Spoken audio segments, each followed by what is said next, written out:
Ladies and gentlemen, boys and girls, children of all ages. Yesterday we began adding and subtracting using decimal numbers. It's fairly straightforward. There's really only one minor, teeny-weeny difference that you have to do than with whole numbers. I gave you 3 problems. We're going to go over those 3 problems, and I'm going to talk a little bit about something else that you may want to know. The first problem was 19 and 8/10. Subtract 3 and 276 thousandths. As you know, when you're adding and subtracting, you have to line them up by place value. So here we have the ones place over the ones place, the tenths place over the tenths place. It has to be written like that. Then the only difference is we add these little zeros in. Otherwise, you've got a great chance of making simple mistakes. But let's do an estimate first. Okay, I want to do an estimate to see what my answer is close to. So what's 19.8 close to? 20. And then we got 3. What's 20 minus 3? 17. My answer needs to be somewhere in the neighborhood of 17. If you did not get somewhere in the neighborhood of 17, then you've probably made a tragic mistake that could cost you millions.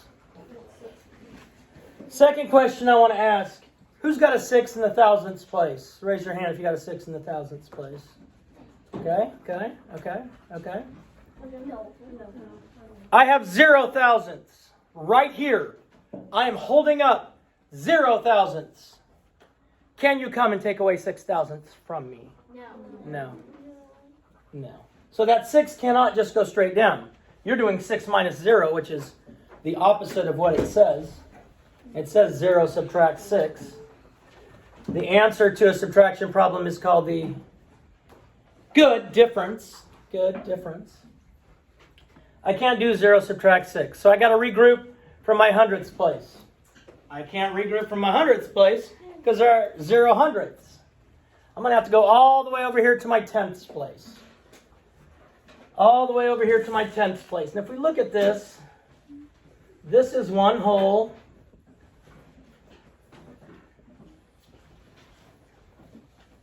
I think that's 10. 3, 4, 5, 6, 7, 8, 9. 10. That's 10. They're all exactly the same size. If you don't see that they're all exactly the same size, it must be your eyes. Okay, so we have 8 of these tenths. How many little cubes like this are going to be in the tenths? 1. 10. 10. There are going to be 10 of these.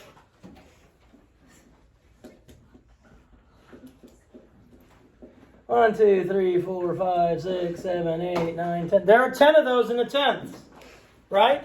Because there are 10 times what we have in the hundredths. Remember, as we go this way, the hundredths is 1/10 of the tenths. 1/10 of the tenths. Okay? So we're going to take away one of these 8 hundredths, or 8 tenths, and we're going to change that 1, because we have 1 here, we're going to change it to 10 tenths. That does not help us with our thousandths. However, let's look at here's our 1/10, blown up bigger.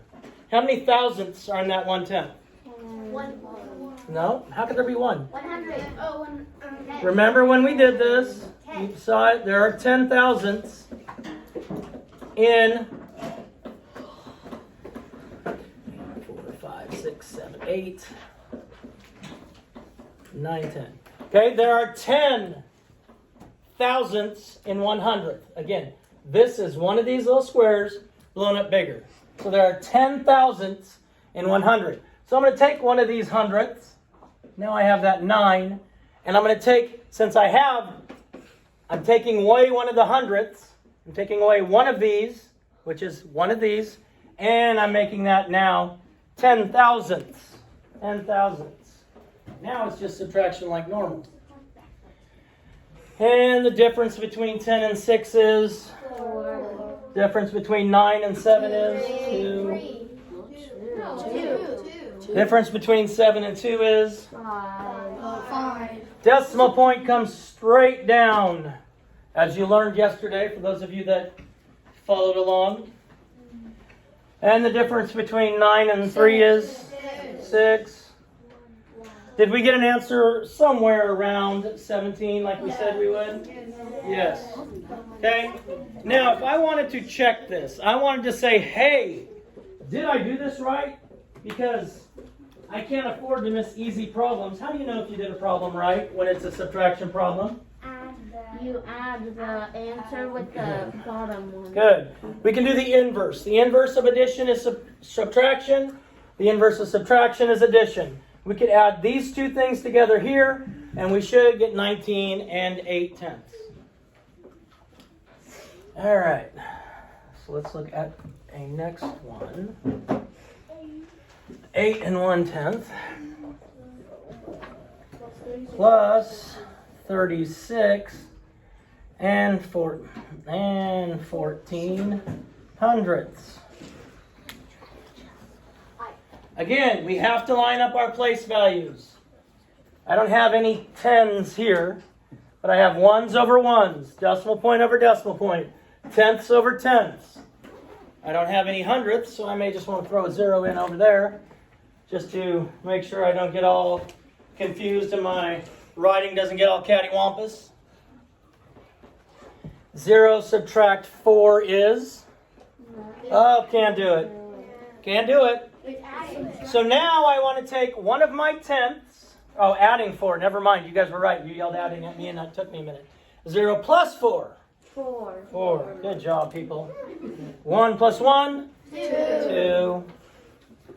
Decimal point straight down. 8 plus 6? 14. So I have 14 ones. I'm going to change that in. I don't want to carry 14 $1 bills around. So I take 10 of them, turn it into a 10, and I get 44 and 24 hundredths.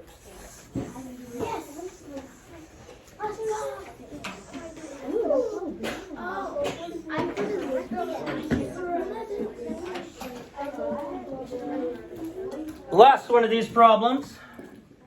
Hopefully if you missed the first one, you see what you did so you won't miss this one. Yes. We have 0 and 9/10. We're subtracting 0 and 3 thousandths. 0 and 3 thousandths. We cannot, and I mean cannot, just bring that 3 down. If I fill in my zeros, now that's 900 thousandths. Subtracting 3 thousandths. You could probably do that in your head. What's 900 subtract 3? 897. 897. So if we did all the math, you'd get 897 thousandths. 897 thousandths. You have to remember to add these zeros in. God bless you. Or I'm going to just see people get a number that's bigger. You're going to bring down the 3, then you're going to bring down the 9, and you're going to have 903 thousandths, which makes no sense because we started with 900 thousandths, and we're subtracting. All right, a couple things you're going to see. We're doing a decimal review today, as you noticed by looking at the board when you wrote down your agenda for the week. Now, if we have a problem and it's asking you for the value of the underlying number, the value of a number, and let's say it's 303 and 764 thousandths, that 6 is underlined, it asks you for the value of that number. What is the value of that number? 6 hundredths. Hundredths is the place it's in. The value is 6 hundredths. The value is 6 hundredths. So that's one thing you're going to see today. If we have some questions that say, name the place value and round to that place value. So we're naming the place value and then we're rounding. Okay, so this is a section with 3 or 4 problems where it says name the place value and then round to that place value. So that's 2 different answers.